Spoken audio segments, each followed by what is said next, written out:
Anakapalli MP నియోజకవర్గంలో అధికంగా యువత ఉన్నారు.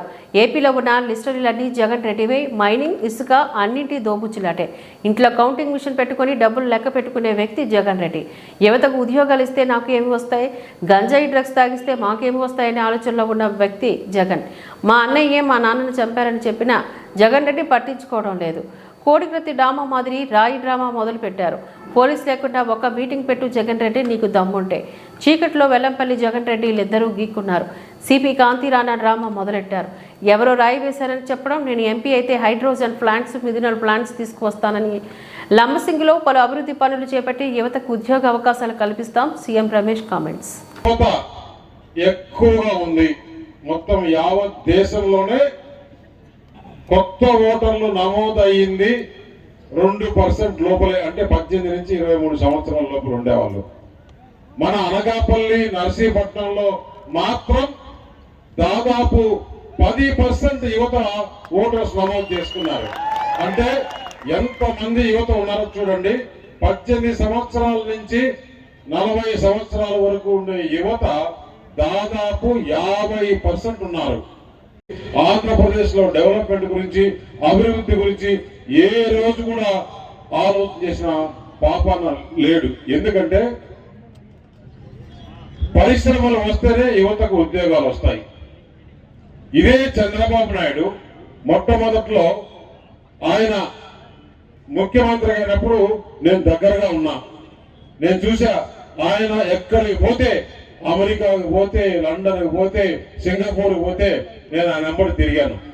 ఉదయం లేచినప్పటి నుంచి రాత్రి 12 వరకు పారిశ్రామికవేత్తల దగ్గరికి, పెద్ద పెద్ద కంపెనీస్ చైర్మన్ దగ్గరికి, సిఇఓ దగ్గరికి పోయి మీరు ఆంధ్రప్రదేశ్ కు రండి, ఉద్యోగాలు మేము ప్రభుత్వ స్థలం ఇస్తాం, మీకు కావాల్సిన సహకారం ఇస్తామని ఫస్ట్ హైదరాబాద్ లో ఐటీ పార్క్ పెట్టి, మైక్రోసాఫ్ట్, హైటెక్ సిటీ పెట్టి ఐటీ కంపెనీస్ అన్ని తెచ్చి హైదరాబాద్ లో స్థాపించింది మన చంద్రబాబు నాయుడు కదా. అది స్థాపించిన దాని వల్ల ఆ రోజు ఆంధ్రప్రదేశ్ ఆయన ముఖ్యమంత్రిగా ఉండి కాన్స్టిట్యున్సీకి ఒక ఇంజనీరింగ్ కాలేజీ పెడితే ఈ రోజు మన ఆంధ్రప్రదేశ్ లో దాదాపు 20 సంవత్సరాల కిందటే కుటుంబానికి ఒకరు ఆంధ్రప్రదేశ్ నుంచి యావరేజ్ గా లక్షల మంది అమెరికాలో పోయి, లండన్ లో సిగ్గు ఉండాలి కదా. మరి అంటే ప్రజలు ఎర్రి విధవులు చేసేసి నేను ఏం చేసినా చెల్లుతుంది అనుకున్నారో ఆ రోజులు పోయినాయి. నేను ఒకటే చెప్తున్నా, ఈ ప్రాంతం వెనుకబడి ఉంది. యువతకు ఉద్యోగాలు రావాలా? యువతకు ఉద్యోగాలు రావాలంటే ఇక్కడ పరిశ్రమలు రావాలి. పరిశ్రమలు రావాలంటే కూటమి రావాలి. కూటమి వస్తే ప్రధానమంత్రి నరేంద్ర మోడీ, మన ప్రధానమంత్రి నరేంద్ర మోడీ ముచ్చటగా 3వ ప్రధానమంత్రి అవుతాడు. ఇక్కడ చంద్రబాబు నాయుడు గారు ముఖ్యమంత్రి అవుతాడు. ఆయన్న పాత్ర గారు మీకు తెలుసు కదా.